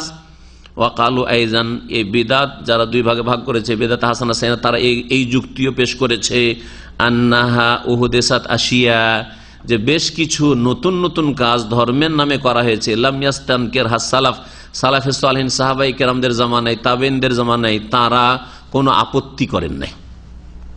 মিসল জামিল কোরআন, যেমন কোরআন একসাথে করা, রাসূলুল্লাহ সাল্লাল্লাহু আলাইহি ওয়াসাল্লামের জামানায় কোরআন একত্রিত করা হয় নাই। কোরআন কি করা হয়নি? একত্রিত, সূরায়ে ফাতিহা থেকে শুরু, তারপরে বাকারা, আলে ইমরান, নিসা, আর শেষে হচ্ছে ইখলাস, ফালাক, নাস, ঠিক না? এইরকম করা হয়নি, এই এক যুক্তি। সুতরাং এটাকে যখন সালাফে সালেহিন সাহাবায়ে কেরামরা মেনে নিয়েছেন, আবু বকর প্রাথমিক কোরআন একত্রিত করলেন, তারপর উসমান রাদিয়াল্লাহু তাআলা কপি করলেন, আর তারপরে তখন মুসাফে উসমানী সারা পৃথিবীতে ছড়িয়ে পড়ল, সবাই এক বাক্যে মেনে নিয়েছে। এটা যদি চলে তো এটাও বিদাতে হাসানা। এই দিক দিয়ে আবার বিদাতে হাসানার একটা দলিল খোঁজার চেষ্টা করল। আর একটা যুক্তি যে নবী সাল্লাল্লাহু আলাইহি ওয়াসাল্লামের জামানায় তো হাদিস লেখা হয়নি, পরে ইমাম বুখারীর সহিহ বুখারী কখন লেখা হয়েছে, সহিহ মুসলিম কখন লেখা হয়েছে, আবু দাউদ, তিরমিজি, নাসাই, ইবনে মাজাহ কখন লেখা হয়েছে। সুতরাং যখন এগুলো পরে লেখা হয়েছে, এগুলো ধর্মেরই কাজ, দিনের কাজ, এগুলো হচ্ছে বিদাতে হাসানা, সুতরাং আমাদের বিদাতে হাসানা চলবে। বোঝা গেছে? যদি উত্তর না জানা থাকে তাহলে আপনার সামনে জটিলতা আসবে। আরে কথা তো ঠিকই, তাহলে তো ঠিকই বলছে কথা। এখন শোনেন এগুলির উত্তর, আমার ভাষায় নয়, শেখ আল্লামা সালেহুল ফাওজান হাফেজাহুল্লাহ, সৌদি আরবের সবচেয়ে বড় আলেম বর্তমানে, এখন ভালো করে মনে রাখেন। আর সৌদি আরবের সবচেয়ে বড় আলেম মানে সারা পৃথিবীর সবচেয়ে বড় আলেম। এখন সৌদি আরবের চাইতে বড় আলেম পৃথিবীতে নেই কোথাও। একটা যুগ হয়তো ছিল, আজকে থেকে যদি 50 বছর, 70 বছর, 80 বছর আগে বলেন, তো ভারত উপমহাদেশে বড় আলেম ছিল। কিন্তু এখন বললেন যে ভারত, বাংলাদেশ, পাকিস্তানে কারণ আরবের পরে যদি ভালো আলেম আলমা থাকে তো আপনার আরব দেশগুলির পরে ভারত উপমহাদেশে। এখন কেউ যদি দাবি করে যে ভারত, বাংলাদেশ, পাকিস্তানে আরব দেশের চাইতে ভালো আলেম আছে, তো সে মিথ্যুক, সে একেবারে মিথ্যাবাদী। হয় ইচ্ছা করে মিথ্যা কথা বলছে, আর না হলে অবাস্তব কথা তার অজ্ঞতার কারণে বলছে, অজ্ঞতার কারণে বলছে। যেমন আমাদের দেশের লোকেরা মদিনায় যারা পড়ার সুযোগ পায় না বা পড়েনি, তারা বলে মদিনায় কি পড়া হয়, মদিনায় বুলুগুল মারাম পড়া হয়, হ্যাঁ আমরা তো সিটিসি ক্লাসে পড়াই। আর ওরা বুখারিও যে পড়ায়, কেমন যে তাবারকের পড়ায়, ছাত্র বুখারি হাদিস বুঝে না। আর এইখানে বুলুগুল মারাম যেটা পড়া হয় সেটা এত ভালো করে পড়া হয় আর এত হক আদায় করে পড়া হয় যে ওই বুলুগুল মারাম পড়লে মাসলা ইস্তেমবাদ করার যোগ্যতা পয়দা হয়ে যায়, যে একটা হাদিস থেকে মাসাইল ইস্তেমবাদ হইতে পারে। আপনার আমার কাছে উমদাতুল হাকিম যখন পড়ছেন বা বুলুগুল মারাম পড়ছেন, তখন বুঝতে পারছেন যে একটা হাদিস থেকে কত মাসালা। তাও যে আমি আপনাদেরকে ভালো হক আদায় করে দিচ্ছি এমন কথা নাই, কিছুটা হক আদায় হচ্ছে, ওতেই বুঝতে পারছেন। তাহলে নিশ্চয়ই এর চাইতে ভালো মদিনা ইউনিভার্সিটিতে পড়াশোনা হচ্ছে। কিন্তু যারা পড়েনি তারা এইভাবে হেয় প্রতিপন্ন করে আর তারপরে খাটো করার চেষ্টা করে, মনে করে যে দেশে পড়াশোনা ভালো হয়। আমরা পড়ে নাই, 2 বার করে ফারেক হয়েছি দেশে, কতটা হাদিস বুঝেছি যা ভালো করে জানা আছে, আর কতটা উসুল হাদিস মুস্তালাহ হাদিস বুঝেছি ভালো করে জানা আছে, দেশে 2 বার ফারেক হয়ে দৌড়া করি। আর তারপরে আপনার কতটা যে সেখানে নাহু সারফটা ভালো পড়েছি, দেশেই যথেষ্ট ভালো করে পড়েছি, গ্রামার ভালো করে পড়েছি। কিন্তু কথা হচ্ছে যে দেশে কতটা ফিকহ ভালো বুঝেছি আর কতটা মাসলা ইস্তেমবাদ করা শিখেছি ভালো করে জানি। মদিনা ইউনিভার্সিটিতে অ্যাডমিশনে এসে 2 বার করে ফারেক হয়, জিজ্ঞেস করলো যে মুস্তালাহ হাদিসের 5টা কিতাবের নাম বলেন। আমি 2টা বলার পরে বলতে পারি না, 2টা বলার পরে বলতে পারি না। সেটাও কতদিন আগে বলবো, 1989 কথা বলছি, বোঝা গেছে। দাওরা ফারেক হয়েছি 2 বার, পড়িয়ে এসছি 4.5 বছর, হেড মোদারিস থেকে এসছি, দেশের বুখারি পড়িয়ে এসছি, দাওরা হাদিসের হেড মোদারিস থেকে, 10-15টা স্টাফের হেড থেকে। তারপর এসে উসুল হাদিস জিজ্ঞেস করেছে, নখবাতুল ফিকির শারহে নখবা, হাফিজ ইবনে হাজারের বলা প্রায় দ্বিতীয় একটা ছোট্ট পুস্তিকার নাম বলেছি, তৃতীয় আর নাই, 5টা জিজ্ঞেস করেছিল। এখন যদি 20টা জিজ্ঞাসা করেন তো বলতে পারবো এটা ভারত থেকে বাংলাদেশ থেকে শিখা না আরব দেশে মদিনা ইউনিভার্সিটি থেকে শিখা, তা বলেন। কিন্তু এক শ্রেণীর লোকেরা এখানকার পড়াকে মানে মানুষকে বিভ্রান্ত করার জন্য কি করে, কি পড়া হয় ওখানে, কি পড়া হয়, আরে জানবে তাইলে তো। যে আঙ্গুর খেতে পারে না সে কি বলেছিল আঙ্গুর সম্পর্কে, টক বলেছিল। কে সেটা, বানরে না কে না মানুষে, সিরিগালে বানর খেতে পেরেছে লাভ দিয়ে, কিন্তু সিরিগাল খেতে পারেনি, তাই না? এই না কেসটা আছে। তো ওই রকম ব্যাপারটা যারা মদিনা ইউনিভার্সিটি আসতে পারেনি, এখানে সৌদি আরব আসতেও পারেনি, এখানে লেখাপড়াও করেনি, তারা, আমি হয়তো থাকলে ওই রকমই বলতাম, এত পড়াশোনা এখানে করেছি ওখানে আবার কি, ঠিক না? তাহলে 2টো সংশয়, কোরআনে কারীম একত্রিত করা হয়েছে নবী সাল্লাল্লাহু আলাইহি ওয়াসাল্লামের জামানার পরে, তো এটা বেদাত হাসানা নয়? তো বেদাত হাসানা আমরা বললাম, তো দোষটা কি করলাম? হাদিস লেখা হয়েছে পরে, রাসূলুল্লাহ সাল্লাল্লাহু আলাইহি ওয়াসাল্লামের পরে, তাহলে এটা বেদাত হাসানা নয়? তো এটাকে বেদাত বলেন? হ্যাঁ, আমাদের দেশের বেদাতি মোল্লারা বলে তাহলে মাদ্রাসা করা আর মাদ্রাসা থেকে এরকম করে ফারেক করা বেদাতে হাসানা নয়? এইসব যুক্তি তাদের। এই দুটোর উত্তর পেলে ওটারও উত্তর পেয়ে যাবে একসাথে। উত্তর শোনেন, বলছেন ওয়াল জওয়াবু আন যালিকা, শেখ সালেহুল ফওজান হাফিজাহুল্লাহ বলছেন যে এই কথাগুলির জবাব হচ্ছে আন্না হাযিহিল উমুরা লাহা আসলুন ফিশ শারঈ, এই কাজগুলি কোরআন একত্রিত করা আর হাদিসে লেখা, হাদিস সংকলন করা, তাদউইন মানে সংকলন করা, এগুলির শরীয়তে ভিত্তি আছে, বুনিয়াদ আছে, বেবুনিয়াদ নয়, ভিত্তিহীন নয়। বোঝা গেছে? এর দলিল প্রমাণ আছে। আর কোনগুলি বিদআত? যেগুলির দলিল প্রমাণ ভিত্তি শরীয়তে নেই। নবী করিম সাল্লাল্লাহু আলাইহি ওয়াসাল্লাম 2 ঈদ সব বলে দিয়েছেন, সুতরাং 2 ঈদের জায়গায় ঈদুল ফিতর, ঈদুল আজহার জায়গায় ঈদে মিলাদুন নবী করবেন, এর কোনো বুনিয়াদ নেই। জন্মবার্ষিকী কারো পালন করবেন আপনার নেতার, অথবা মৃত্যুবার্ষিকী পালন করবেন, এর কোনো বুনিয়াদ ইসলামে নেই। সুতরাং বিদআত এগুলি। বোঝা গেছে? বিশেষ এক রাতে আমরা সভ্যেদারি করব, শুনেছেন এগুলো? সভ্যেদারি করে একটা ইসলামিক সংগঠন, তাদের নেতারা জেল টেলে গেলে সভ্যেদারি করে তাদের মুক্তির জন্য দোয়া করে। বিশেষত যত তাদের রুকন হবে, সদস্য হবে, সবখানে সারা রাত ধরে তাহাজ্জুদ পড়বেন। এর কোনো বুনিয়াদ আছে? রাসূলুল্লাহ সাল্লাল্লাহু আলাইহি ওয়াসাল্লাম বালা মুসিবত আসেনি? হ্যাঁ, রাসূলুল্লাহ সাল্লাল্লাহু আলাইহি ওয়াসাল্লামের জামানায় মুস্তাযাফিন মক্কাকে জেলে ভরে রাখা হয়নি, যারা হিজরত করে আসতে পারে না। কখন রাসূলুল্লাহ সাল্লাল্লাহু আলাইহি ওয়াসাল্লাম বাকি সাহাবায়ে কেরাম মুহাজির আনসারকে নিয়ে সব বেদারি করেছেন, আর সবিনা খতম করেছেন, আর খতমে ইউনুস করেছেন, আর খতমে জালালি করেছেন। তাহলে এগুলির ভিত্তি ইসলামে নেই, সুতরাং এগুলি হচ্ছে বেদাত, আর কুল্লু বিদাতিন দলালা, সবগুলি দলালা। সুতরাং এই যে সাংগঠনিক সব বেদারি করে তাদের নেতাদের মুক্তির জন্য, হ্যাঁ, এগুলি হচ্ছে কি বিদাতে দলালা, গুমরাহি। ভালো করে শুনে রাখেন। ফালাইসাত মুহদাসা, সুতরাং কোরআন একত্রিত করা আর হাদিস সংকলন করা বা হাদিস লেখা এগুলি নতুন না। প্রথম কথা, কওল ওমর রাদিয়াল্লাহু তাআলা আনহুর কথার জবাব, ওইটার জবাব শুনেন। নেমাতিল বিদাত, উনি যে বলেছেন যে এই জামাত করে তারাই পড়া কত সুন্দর বিদাত, ইউরিদুল বিদাতাল লুগাবিয়াতাল শারঈয়া, এতে থেকে তার উদ্দেশ্য ছিল বিদাতের শাব্দিক অর্থ, আবিধানিক অর্থ, শরীয়তি অর্থ নয়, পারিভাষিক অর্থ না। শরীয়তের ভাষায় যেটা বিদাতের সংজ্ঞা আছে সেটা তিনি বুঝাননি, বরং শব্দের দিক থেকে তার এই প্রতিদিনের জামাত সহকারে তারাবির ব্যবস্থা করে দেওয়াটাকে তিনি কি বলেছিলেন? নেমাতিল বিদাত হাযিহি, এটি হচ্ছে কত সুন্দর বিদাত, মানে কত সুন্দর নতুন পদ্ধতি, নতুন পদ্ধতি, নতুন তরিকা। কিন্তু এর সংজ্ঞা হচ্ছে বিদাতের শরীয়তি বিদাত কি? শরীয়তি বিদাতের সংজ্ঞা আবার ফিরে দেখেন কি, ফাকুল্লু মান আহাদাসা শাইআন, যে কোনো এমন একটা নতুন কাজ করবে ধর্মের নামে, ওয়ানাসাবাহু ইলা দ্বীন, আর দ্বীনের সাথে সম্পৃক্ত করলেন, নতুন কাজ করলেন, দ্বীনের সাথে সম্পৃক্ত করলেন, দুটো কন্ডিশন। তৃতীয় হচ্ছে ওয়ালাম ইয়াকুল লাহু আসলুন মিনাদ দ্বীন, আর দ্বীনে তার কোনো বুনিয়াদ নেই, ভিত্তি নেই। হ্যাঁ, যেটার কাছে আপনি কি আশ্রয় নিতে পারেন যে এই দলিলের ভিত্তিতে করছি, ফাহুয়া দলালা, সেটি হচ্ছে দলালা, গুমরাহি, সেটি হচ্ছে বিদাত। আর তারাবি জামাত করে পড়ারও বুনিয়াদ, ভিত ইসলামে আছে এবং ওমর রাদিয়াল্লাহু তাআলার কাছে ছিল। তাই তিনি এখানে যে বিদআত শব্দটি ব্যবহার করেছেন, এটা কি অর্থে করেছেন? শাব্দিক অর্থে করেছেন। শরীয়তের দিক থেকে ওমর রাদিয়াল্লাহু তাআলা আনহুর 30 দিনের জামাত কন্টিনিউ করে দেওয়া, নবী সাল্লাল্লাহু আলাইহি ওয়াসাল্লাম 3 দিনকে, এটি সুন্নত, কোনো বিদআত নাই। তারপর উমর রাদিয়াল্লাহু তাআলা আনহুর একটা নতুন কিছু চালু করা আমার চালু করা সমান। উমর রাদিয়াল্লাহু তাআলা সম্পর্কে নবী সাল্লাল্লাহু আলাইহি ওয়াসাল্লাম বলছেন, আলাইকুম বিসুন্নতি ওয়া সুন্নাতিল খুলাফায়ে রাশিদিন, আমার আদর্শকে মজবুত করে ধরি আর খোলাফায়ে রাশিদিন আবু বকর, ওমর, ওসমান, আলী, তাদের তরিকাকে মজবুত করে ধরিও।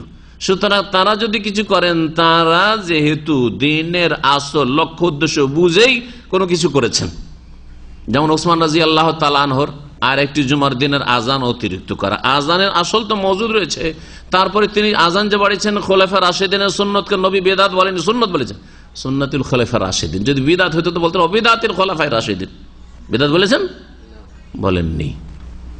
কিন্তু ওই কাজটি যদি আমি করি, যে ইসলামী সেন্টারে আলোচনায় আসার জন্য লোকজন আসতে একটু বিলম্ব করেছে, তো এটা আজান দিয়ে ওই দিন চলবে আমার জন্য, কারণ শেখ সাদিয়ার বকরির নেদি, বোঝা গেছে।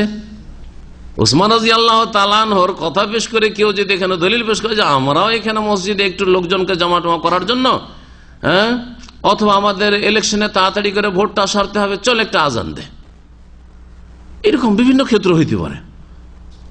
লোকজনকে ডাকা হাঁকা করতে হবে, তাড়াতাড়ি করে ডাকতে হবে, একটু এমার্জেন্সি আছে তো দে, আজান দে। ঝড় তুফান আমাদের দেশের আজান হয়, যদি বলে উসমান আজান দিয়েছেন তো আমি ঝড় তুফান আজান দিলাম তো কি হইল, তো বলবো যে উসমান শেখ সাদি আর তুই বকরির নেদি, বোঝা গেছে, উসমান নেতাজি আর তুই পিয়াজি। সুতরাং কখনো আপনি নিজেকে ওখানে পৌঁছাবেন না। ফামা কানা লাহু আসলুন ফিশ শরঈ, শরীয়তে যার বুনিয়াদ রয়েছে, ভিত্তি রয়েছে, ইউরজাউ আলাইহি, যেখানে ফিরে যাওয়া যেতে পারে, মানে যেখান থেকে দলিল নেওয়া যেতে পারে, ইযা কিলা, সেই সম্পর্কে যদি বলা হয় ইন্নাহু বিদআত, যে এটা বিদআত, শরীয়তে ওর মূল বিষয়টি রয়েছে, সেই সম্পর্কে যদি বিদাত কেউ বলে ফাহুয়া বিদাতুন লুগাতান, তাহলে সেটা আবিধানিক অর্থে বিদাত, লা শারআন, শরীয়তের অর্থে নয়, পারিভাষিক অর্থে নয়। তো ওমর রাদিয়াল্লাহু তাআলা আনহু জামাত করে তারাই পড়াকে যে বিদাত বলেছেন, এটা শরীয়তে যেহেতু বুনিয়াদ রয়েছে, সেজন্য এটা কি বলবো, আবিধানিক অর্থে, শাব্দিক অর্থে বিদাত, শরীয়তগত অর্থে বিদাত নয়। লিআন্নাল বিদআত শারআন, কারণ শরীয়তের ভাষায় বিদাত কাকে বলে? মা লাইসা লাহুল আসলুন ফিস শারআ, শরীয়তে যার কোনো বুনিয়াদি নেই, ভিত্তি নেই, ভিত্তিহীন। ওয়া জামউল কোরআন ফি কিতাবিন ওয়াহিদ, এখন দ্বিতীয় সংসারের উত্তর, কোরআনকে একত্রিত করা একটি কিতাবে, লাহু আসলুন ফিস শারিয়া, শরীয়তে এর বুনিয়াদ রয়েছে। নবী করিম সাল্লাল্লাহু আলাইহি ওয়াসাল্লাম কখনো কোরআন নাযিল হয়েছে আর শুধু শুনিয়ে রেখে দিয়েছেন? কখনো করেননি। সাথে সাথে কাতেব ওহীকে ডেকেছেন, হয় আলী রাদিয়াল্লাহু তাআলা আনহুকে, না হয় যায়েদ ইবনে সাবিতকে, না হয় মুআবিয়া ইবনে আবি সুফিয়ানকে, এরা লিখতেন। হ্যাঁ, ডেকে বলতেন যে উকতুবু আল আয়া কাযা ফি সূরাতে কাযা ফি মাকানে কাযা, এই আয়াতগুলিকে বা এই আয়াতটিকে অমুক সূরাতে লিখো, অমুক সূরার অমুক আয়াতের পরে লিখো। এরকম করে বড় বড় সূরাগুলি তো একসাথে নাযিল হয়নি, কখন মাঝখান থেকে পরে নাযিল হয়েছে, বুঝা গেছে? তো এইরকম করেছেন নবী করিম সাল্লাল্লাহু আলাইহি ওয়াসাল্লাম, সবসময় লিখিয়ে দিয়েছেন। তাহলে কোরআন লিখা নবী সাল্লাল্লাহু আলাইহি ওয়াসাল্লামের জীবদ্দশাই ছিল। এর বুনিয়াদ আছে না নেই?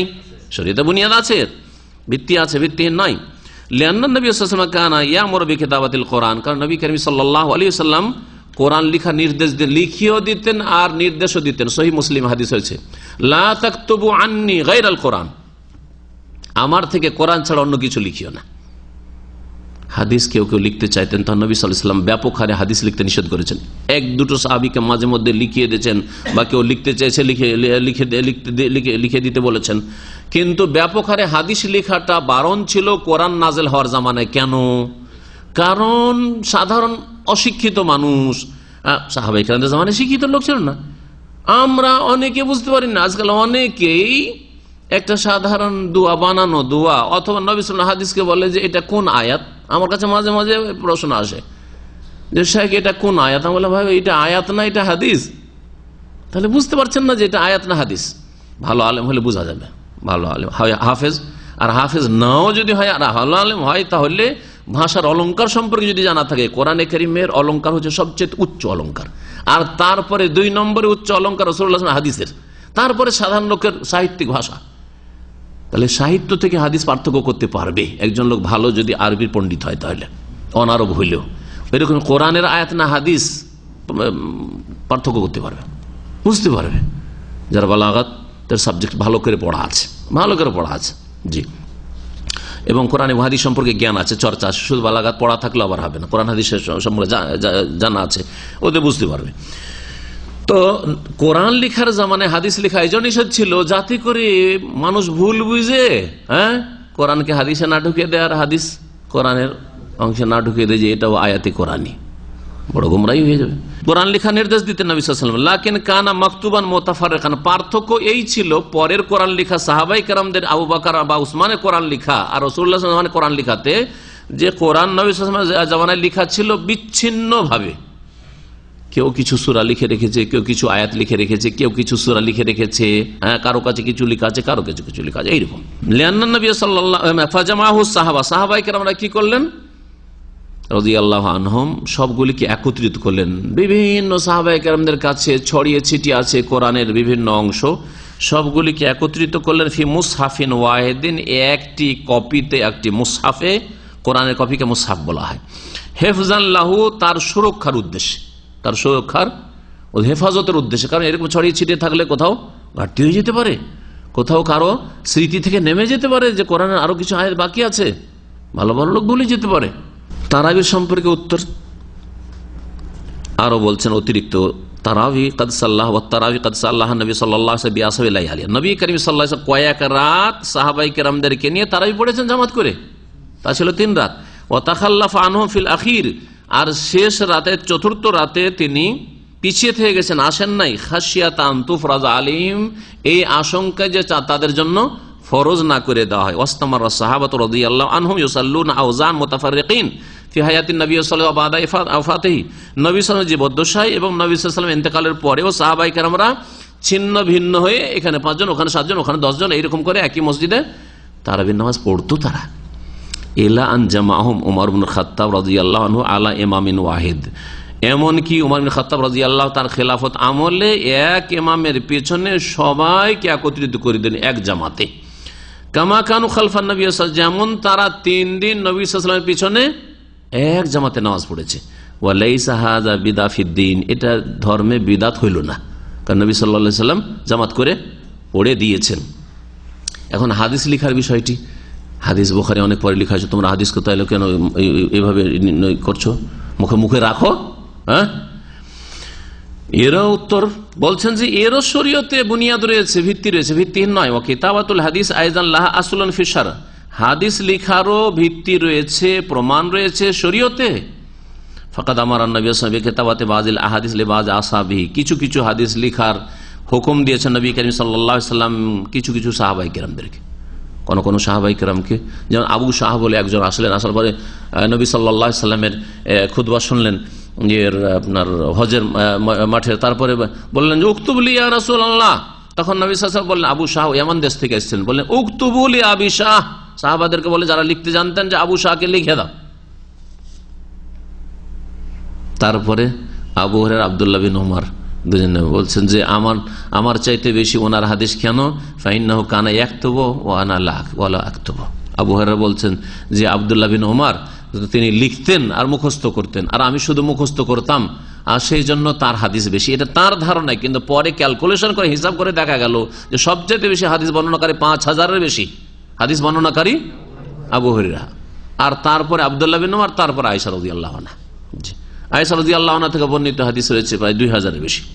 নবী করিম সাল্লাল্লাহু আলাইহি সাল্লাম কিছু হাদিস লিখে দিতে বলেছেন মাঝে মধ্যে কিছু সাহাবায়ে কেরামদেরকে, লাম্মা তালাবা মিনহু যালিকা ওয়া লাম্মা তুলিয়া মিনহু যালিকা, যখন নবী সাল্লাল্লাহু আলাইহি সাল্লাম থেকে তলব করা হয়েছে আমাকে এটা লিখে দেন বা এটা আমি লিখে নেব।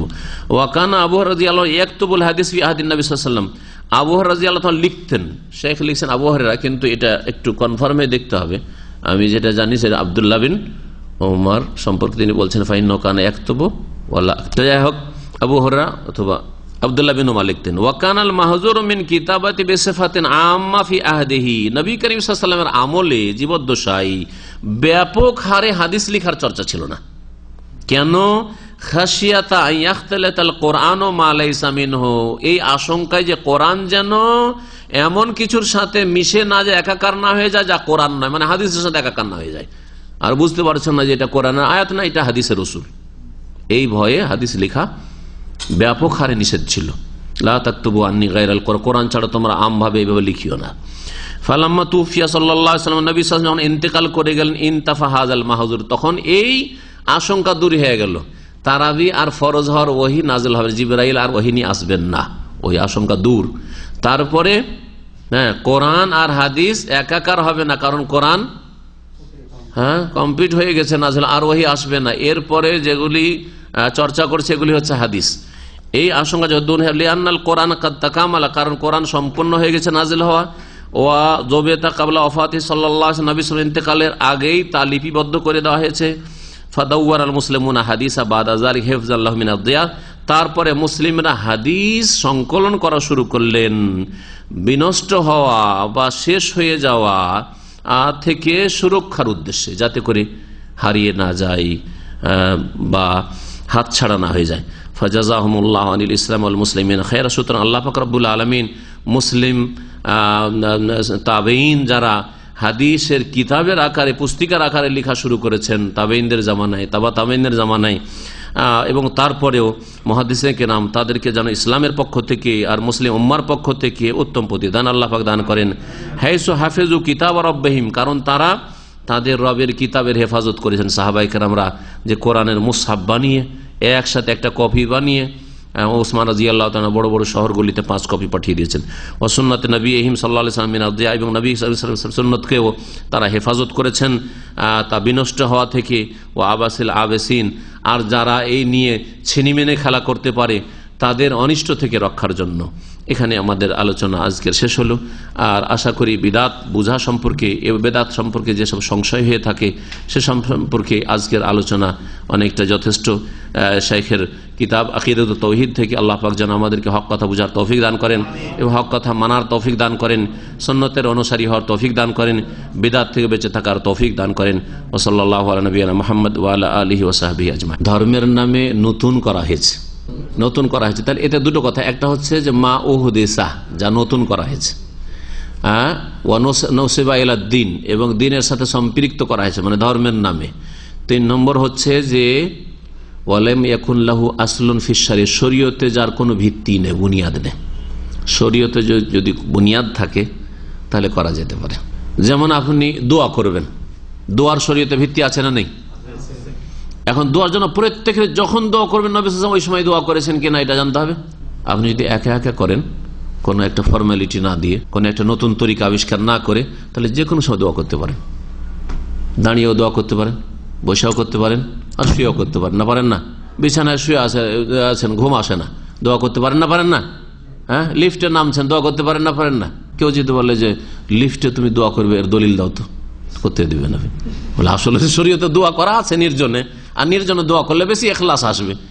হ্যাঁ, লিফটের মধ্যে দোয়া করা আমাকে দলিল দিতে হবে না, কিন্তু দলিল আসলে মজুদ আছে শরীয়তে, বোঝা গেছে। কিন্তু যখন ওইটাকে একটা খাস একটা তরিকাতে নিয়ে চলে আসবেন যে আমরা এখন একসাথে দোয়া করব, সম্মিলিত, তখন এই সম্মিলিত বলেন এর আসল যেহেতু শরীয়তে মজুদ নেই, সুতরাং সম্মিলিত দোয়া না। আর সম্মিলিত তো একজন দোয়া করে বাকিরা আমিন আমিন বলবো, এই রকমের তরিকা যেহেতু নেই, সুতরাং আমরা আমভাবে এটা করব না।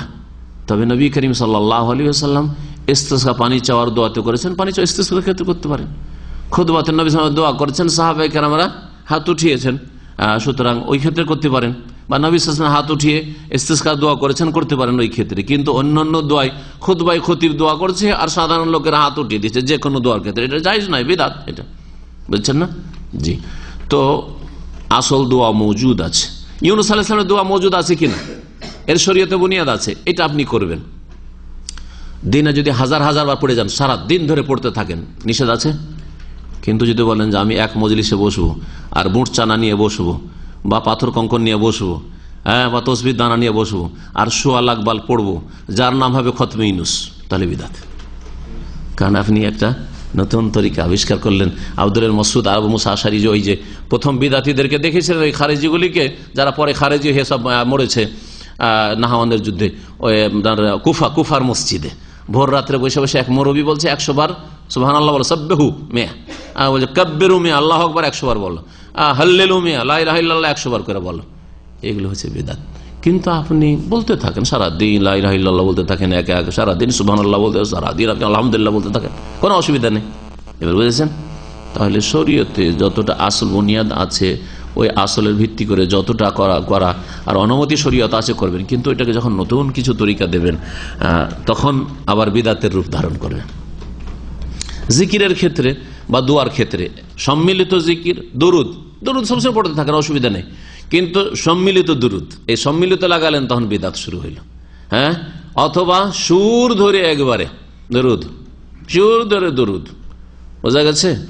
তো এইরকম যখন এগুলো করবেন নবী সাল্লাল্লাহু আলাইহি ওয়াসাল্লাম, সাহাবারা এরকম করেননি যে সুর ধরে আল্লাহুম্মা ধরে দেবে। জি। এই যে মাদ্রাসার কথাটা বলা দরকার। মাদ্রাসা শিক্ষা প্রতিষ্ঠান তৈরি করা, মাদ্রাসা হোক অথবা ইসলামিক ইউনিভার্সিটি হোক। নবী সাল্লাল্লাহু আলাইহি ওয়াসাল্লাম ইসলামিক ইউনিভার্সিটি ছিল না। এই যে বলছে বিদআতীরা, তো এটা বিদআত নয়? হ্যাঁ, আসল মওজুদ, আসল কি দারুল আরকাম রয়েছে। তারপরে মদিনা মসজিদ নয়, মসজিদে নবী কি ছিল না বলেন? পার্লামেন্ট ছিল না, সুপ্রিম কোর্ট ছিল না, ওখান থেকে চোরের হাত কাটার ফয়সালা হইতো, জেনাকারী রজমের ফয়সালা হইতো না? হইতো না? আর ওখান থেকে সিদ্ধান্ত জেহাদের জন্য তো পার্লামেন্ট ওইটা। হ্যাঁ, এখন কেউ যদি বলতে দেশে পার্লামেন্ট করা বিদআত, বলছে তো গুমরাহ, তো জাহেল, বুঝো না। নবী সাল্লাল্লাহু আলাইহি ওয়াসাল্লামের জামানায় যতটা মানুষের কাছে ক্যাপাসিটি ছিল জনসংখ্যার দিক থেকে, যেমন তেমনি আর্থিক যোগ্যতার দিক থেকে, তাতে দেখা যেত যে মসজিদে এই সবগুলি সমস্যার সমাধান যথেষ্ট। মসজিদকে সুপ্রিম কোর্ট কাজে ব্যবহার করা যেতে পারে, মসজিদকে পার্লামেন্টের কাজে ব্যবহার করা যেতে পারে, মসজিদকে থানার ক্ষেত্রে ব্যবহার করা যেতে পারে, মসজিদ জেলখানা। নবী সাল্লাল্লাহু আলাইহি ওয়াসাল্লাম জেলখানা কোথায় ছিল? কেন বদরে কয়েদিগুলো কেন বেঁধে রাখা হয়নি? আব্বাস আবুল আসাব রবি মসজিদ নবীর খুঁটির সাথে বাঁধা ছিল না? আর আব্বাস মোটা মানুষ, ওকে খুব কষ্ট হচ্ছিল, রাত্রে খুব কষ্ট পাচ্ছে, সামনের সপ্তাহে তফসিরে বলবো এটা। তখন নবী সাল্লাল্লাহু আলাইহি ওয়াসাল্লাম ঘুম আসছে না, যে চাচার কষ্ট হচ্ছে। কি ব্যাপার ইয়া রাসূলুল্লাহ, আপনার সারা রাত ঘুম আসছে না কেন? বলছে দেখো তো আমার চাচার খুব আওয়াজ আসছে বলে আমি মানে পেরেশান রয়েছি, আর আমার ঘুম আসতে চাইছে না। দেখো তো মনে হয় খুব শক্ত করে বেঁধেছে, যে ওকে ধরে নিয়ে এসে খুব শক্ত করে বেঁধেছে, ও রশিটা একটু ঢিলা করে যদি বাঁধো তাহলে ভালো হয়। তাহলে জেলখানা নয়, এটা হাজত নয়, কাস্টডি না, হ্যাঁ সব। মসজিদে তখন এসব সম্ভব ছিল। নবী সাল্লাল্লাহু আলাইহি ওয়াসাল্লামের দর্স তালিম কোথায় হতো? মসজিদেই হতো। তাহলে সেটা মাদ্রাসাও ছিল, হ্যাঁ, সেটা কলেজ ইউনিভার্সিটিও ছিল, সেখানে উচ্চ লেভেলের শিক্ষা দেওয়া হতো, আর পেশাব পায়খানার আদব কায়দাও শেখানো হতো, আকীদাও শেখানো, সব শিখাইতে হতো না, হতো না? তাহলে সব কাজে আসতো মসজিদে নববী। এখন কি মসজিদে এতগুলি কাজ সারা সম্ভব? সম্ভব নয়। যখন সম্ভব নয় তখন আরো কিছু ঘর তৈরি করার প্রয়োজন পড়ল, আর আমাদের কাছে যোগ্যতাও আছে, হ্যাঁ, আর এর জন্য দিনে ভিত্তি আছে। ইসলামী প্রতিষ্ঠান তৈরি করা, ইসলামী শিক্ষার ব্যবস্থা করার প্রমাণ আছে, পার্লামেন্ট তৈরি করার প্রমাণ আছে, মানে পার্লামেন্টে যে কাজগুলি হয় সেগুলি করার জন্য। সুতরাং মসজিদ থেকে ভিন্ন করে যদি পার্লামেন্ট তৈরি করা হয়, সুপ্রিম কোর্ট তৈরি করা হয়, থানা তৈরি করা হয়, সিজন জেল তৈরি করা হয়, অথবা মসজিদ মাদ্রাসা তৈরি করা হয়, কলেজ ইউনিভার্সিটি তৈরি করা হয়, ইসলামিক ইউনিভার্সিটি, তো শরীয়তের ভিত্তি আছে না? নেই। সুতরাং এগুলি বিদআত, যদিও ধর্মীয় কাজ এগুলি, কিন্তু এগুলো বিদআত নয়, এগুলি বিদআত নয়, কারণ নবী সাল্লাল্লাহু আলাইহি ওয়াসাল্লাম জামানায় ছিল। আল্লাহর একটা গজব শিয়াদের উপরে, শোনেন, শিয়াদের মধ্যে কোনো হাফেজ নেই। আল্লাহ যেহেতু কোরআনে বিশ্বাসী নয়, তার আস্থাশীল নয়, সেই জন্য কোরআনের হাফেজ শিয়াদের মধ্যে নেই, আল্লাহ ওদেরকে হাফেজ দেননি। জি। আর একটা কথা, আর এটা যারা ওদের সাথে চলাফেরা করে রাত দিন তাদের কথা, শিয়ারা যতদিন নাবালক থাকে ততদিন চেহারা মোটামুটি মানুষের চেহারার মতো থাকে, আর সাবালক হলে তাদেরকে আবু বকরকে কাফের ঘোষণা করতে হয়, উমরকে কাফের ঘোষণা করতে হয়, উসমানকে কাফের ঘোষণা করতে হয়, সাহাবায়ে-কেরামকে কাফের ঘোষণা করতে হয়, যার ফলে আল্লাহর এমন গজব পড়ে চেহারা পড়ে, যে চেহারা বিকৃত, আল্লাহর গজবের চেহারা হয়, বিকৃত চেহারা। চেহারা দেখলে বোঝা যায় যে মানুষ চেহারা আছে, বরকতহীন চেহারা আছে, কারণ নাবালক পর্যন্ত আল্লাহ মাফ করেন, আর ততদিন পর্যন্ত ওগুলো বুঝেও না, জানেও না, মোকাল্লাফ না শরীয়তের। কিন্তু মোকাল্লাফ হওয়ার পরে যখন ইসলাম বিরোধী কাজ করে, আর আল্লাহ যাদের সম্পর্কে বলছেন আমি রাজি, বলছেন না আমরা রাজি নাই, তখন তাদের চেহারার উপর আল্লাহর গজব পড়ে যায়। আল্লাহ হেফাজত। আলহামদুলিল্লাহ বলেন, আমি তো আলহামদুলিল্লাহ বলি। শারীরিক অসুস্থ ব্যক্তিকে দেখে যতটা আলহামদুলিল্লাহ বলি, তার চেয়ে বেশি আলহামদুলিল্লাহ বলি শিরক বিদআতকারী আর গোমরাহ ফিরকার লোককে দেখলে। আলহামদুলিল্লাহ, আল্লাহ পাক অন্তত এই গুমরাহি থেকে বাঁচিয়েছেন। শরীর সুস্থ থাক আর নাই থাক কদিনের দুনিয়া, তারপরে তো জান্নাতের রাস্তায় আছি ইনশাআল্লাহ। আল্লাহ পাক যেন আমাদের সকলকে জান্নাতের পথে রাখেন এবং জান্নাতের ফিরদৌস দান করেন। আলহামদুলিল্লাহি রাব্বিল আলামিন। সুবহানাকাল্লাহুম্মা ওয়া বিহামদিকা আশহাদু আল্লা ইলাহা ইল্লা আনতা আস্তাগফিরুকা ওয়া আতুবু ইলাইক।